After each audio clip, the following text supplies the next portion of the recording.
Breaking Jain news. आज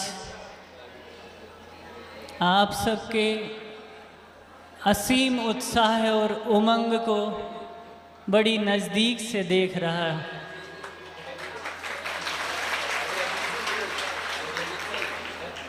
वैसे पहली बार नहीं आया दीक्षा के पश्चात। 2015 में चातुर्मास बीना वाराह के पश्चात गुरु भगवान पंच कल्याणक के निमित्त रेहली लाए थे। उन्होंने यूँ कहे उनकी असीम अनुकंपा, उन्हें कोई पूछने की आवश्यकता तो नहीं, फिर भी यूँ बोले बहुमान के उद्देश्य से बार बार हमसे पूछा करते थे, क्यों ऐसा करें तो कैसा रहेगा। हम उनसे बार बार बोलते, हमारी क्षमता से बाहर है, आप जो करोगे सर्वोत्तम होगा। द्वितीय बार 2017 में भी आना हुआ, आहार के पश्चात यहाँ से बीना वाराह बिहार हुआ। आज जब चल समारोह में चल रहा था, कुछ कमी का एहसास हो रहा था। 2 बार तो गुरु भगवान के साथ आया, आज गुरु भगवान ने प्रातःकाल ज्येष्ठ मुनिराज को, जब ध्यानस्थ अवस्था में थे ज्येष्ठ मुनिराज, तो गुरु महाराज ने उनके पास आकर दस्तक दी।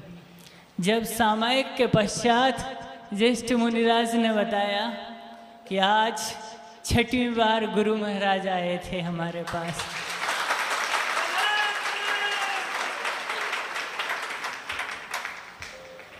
जब जब ज्येष्ठ मुनिराज के पास या उनको दर्शन का सौभाग्य मिलता, कुछ अद्भुत पल रहते, अविस्मरणीय यादें उनके साथ हुआ करती। और जहाँ वो जो अच्छा काम करना चाहते, वह कार्य सानंद निर्विघ्न संपन्न होता और एक मंगल प्रवेश उद्देश्य चातुर्मास के निमित्त।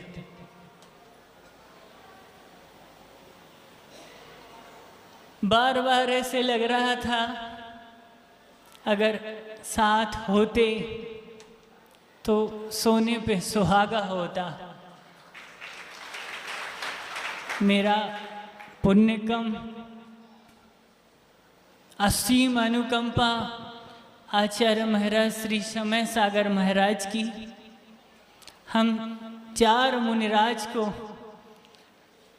परम पूज ज्येष्ठ श्रेष्ठ अनुशासन प्रिय धीर वीर गंभीर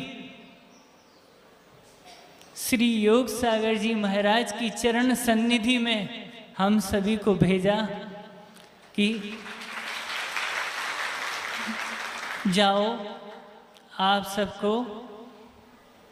पटनागंज रेहली चातुर्मास करना है।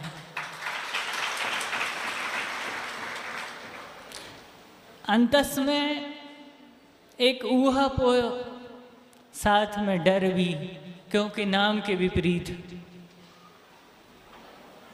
फिर भी अंतस में साहस जुटाने का प्रयास किया। महाराज जी से बोला, महाराज जी आप जहाँ ले चलो चलेंगे आपके साथ, कोई बात नहीं, आपका सहारा है, सफ़र तय करेंगे। कुछ शब्द सुन रहे थे, उस समय भी आंखें नम हुई। प्रारंभ के मंगलाचरण में, यूं तो दुनिया में मुश्किल है आगे शब्द का समायोजन आपके पास है। अगर साथ होते तो सोने पे सुहागा होता, गुरुदेव आचार्य भगवंशी विद्यासागर जी महाराज का। लेकिन कोई पूर्व पार्जित कर्म, योग संयोग, अल्प समागम, उन्होंने सब कुछ दिया, उन्होंने हम सबको सब कुछ दिया, फिर भी हम एक बूंद भी ना दे पाए। ये बाना दिया, ये यथाजात जिनलिंग दिया। आप सब बोलते ना पूजन में, और जब उनको स्मरण करते तो कहते चलते फिरते तीर्थ। उन्होंने बोला चिंता नहीं करो। दीक्षा का सिर्फ उद्देश्य जो था हमारा, आज पहली बार कहना चाह रहे हैं। हर बार हर दिन अलग अलग थे। रविवार को फिक्स था पंडलपुर बड़े बाबा के यहाँ जाना, कुछ दिन रहली मंदिर में आदिनाथ जी की शरण में, और कुछ दिन श्री बड़े बाबा के यहाँ पटनागंज, कभी सहस्त्रफणी पार्श्वनाथ जी और कभी मुनि सुविधनाथ जी। हर समय ये सोचता कि कोई पूर्व पार्जित पुण्य का उदय है, तब तो हमें बड़े बाबा की चरण छाँव मिली, उनकी चरण सन्निधि मिली, यहाँ जन्म लेने का अवसर मिला, उनकी भैयावती का एक अवसर मिला। सिर्फ एक उद्देश्य से दीक्षा लेने की सोची कि हम गुरु भगवान को मना सकें कि भगवान आपकी चरण सन्निधि चाहिए, हम सभी को क्षेत्र को आपका प्रवास चाहिए। इस प्रवास के दौरान तीर्थ क्षेत्र का अपने आप जीर्णोद्धार हो जाएगा। जब दीक्षा लेने के लिए, दीक्षा देखने के लिए गए थे, लेने की तो बात बहुत दूर की थी, कह के गए थे कि बस दीक्षा देख के, बहुत विषय बहुत है, संक्षिप्त में बताना चाह रहा हूँ। उद्देश्य ये था कि दीक्षा देख के वापस आ जाएंगे। हमने गुरु महाराज से सिर्फ एक ही शब्द बोला, बहुत समय हो रहा है, अगर आपकी कृपा हो जाए। चूँकि परिचय पूर्व से था ही, परम पूज्य ज्येष्ठ मुनिराज से निवेदन किया, महाराज श्री आपका आशीर्वाद और आपकी सपोर्ट भी मिल जाए। उन्होंने आशीर्वाद का हाथ उठाया, बोले चिंता नहीं करो, डायरेक्ट जाओ तुम। गुरु भगवान से निवेदन किया, बोले देखते हैं। जब अवसर आया, गुरु जी की स्वीकृति मिली, तो जैनेश्वरी दीक्षा का भी अवसर मिला।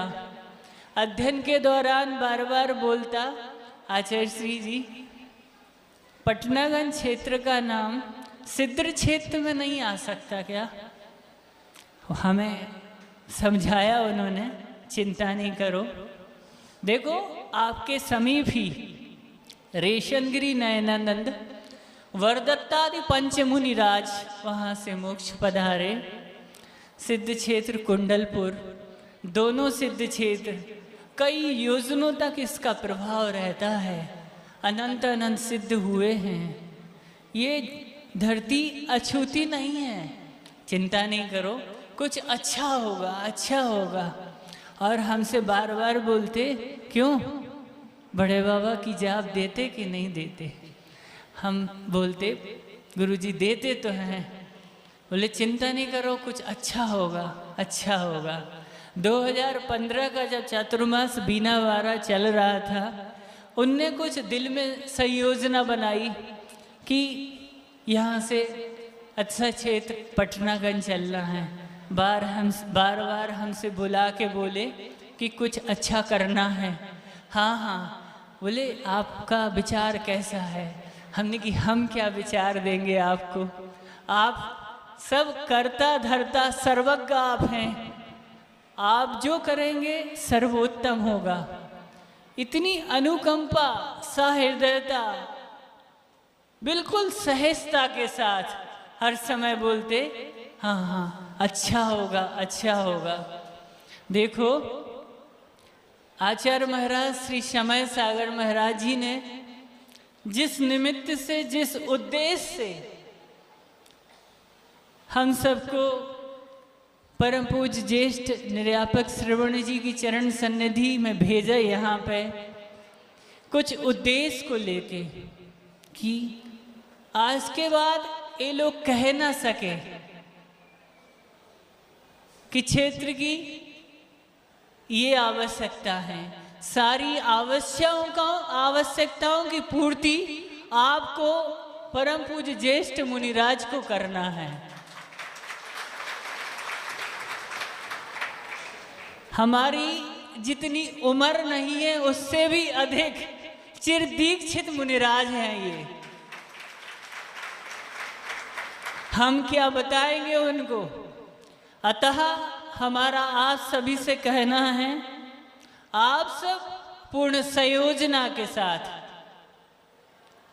आपसी सामंजस्य के साथ समग्र समाज को साथ में लेके पूरे एकता के साथ, एकता के सूत्र में आपको बंधना है और फिर उनसे निवेदन करना है।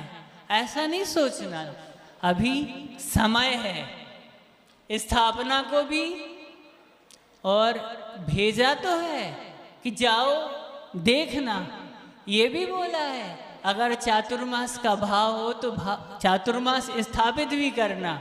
लेकिन अगर आप सबकी समग्र समाज की एकता, अखंडता नहीं रही तो फिर क्या। इसलिए पूर्ण संयोजना के साथ अच्छी कार्य योजनाओं को लेके, उद्देश्य को लेके बड़े महाराज से निवेदन करें आप कि महाराज हम सब की अंतस भावना है, हम सभी लंबे कई वर्षों से, यूँ बोले पिछली बार तो आपको आरिका माता का चतुर्मास मिला, 2015 में मुनि श्री पवित्र सागर जी और प्रयोग सागर जी के चतुर्मास के पश्चात किसी मुनि महाराज का चातुर्मास नहीं मिला। इस चतुर्मास को अद्वितीय चातुर्मास बनाना इस उद्देश्य से कि आमूल चूल परिवर्तन करके सर्वांगीण विकास हो सके इस क्षेत्र का और भव्य से भव्य गगनचुंबी जिनालय निर्मित हो सके। क्योंकि आचार्य भगवान की जो अंतस में भावना थी कि ऐसे प्राचीन, हजारों वर्ष प्राचीन भव्य जिन बिंब हैं उनको अनंतों वर्षों तक के लिए सुरक्षित करना, उस भव्य पाषाण जिनालय में उनका उद्देश्य कि असंख्य जीव दर्शन मात्र से सम्यक दर्शन उन्हें प्राप्त हो सके। कितनी उनके अंदर करुणा रही, उस उद्देश्य को लेके उन्होंने इस क्षेत्र की कार्य योजना रखी। कार्य अभी प्रगति पे तो नहीं कह सकते क्योंकि 8 वर्ष से अधिक हो गए, एक प्रोजेक्ट पूर्ण हो जाना था। गुरु महाराज 2015 में संयुक्त प्रोजेक्ट पूरा करना चाहते थे, लेकिन बोलने लगे हमसे कह के कि देखो ऐसा तो नहीं अगर हमने पूरी कार्य योजना रख दी और समाज घबरा गई। तो हमने बोला आचार्य श्री आपका जैसा विचार है। बोले अभी आधा आधा करते हैं, फिर अपन बाद में आधा देखते हैं। तो वो चीज़ परम पूज्य समय सागर महाराज जी ने अपने मानस में बनाई कि देखो उनका भी प्रवास रहा ग्रीष्मकालीन, उन्होंने बहुत नज़दीक से वस्तु स्थिति का अवलोकन किया, क्षेत्र की स्थिति देखी, परिस्थितियां देखी, तब उन्होंने बड़े महाराज जी को इंगित किया। ऐसी मंगल भावनाओं को साकार करना है, समग्र समाज को, प्रत्येक घटक को अपनी बढ़ चढ़ के सहभागिता देके कोई बाहर से आने वाला नहीं है। आपको अपनी मुट्ठी ही खोलना पड़ेगी। जैसा ब्रह्मचारी भाई ने बोला अभी, ये बात सही है। यदि आप सब लोग चाह लें, एक तो ठीक है, आस पड़ोस के तीर्थ क्षेत्रों का आमूल चूल परिवर्तन करने की आप सबके अंदर शक्ति और सामर्थ्य है, बस उत्साह की आवश्यकता है।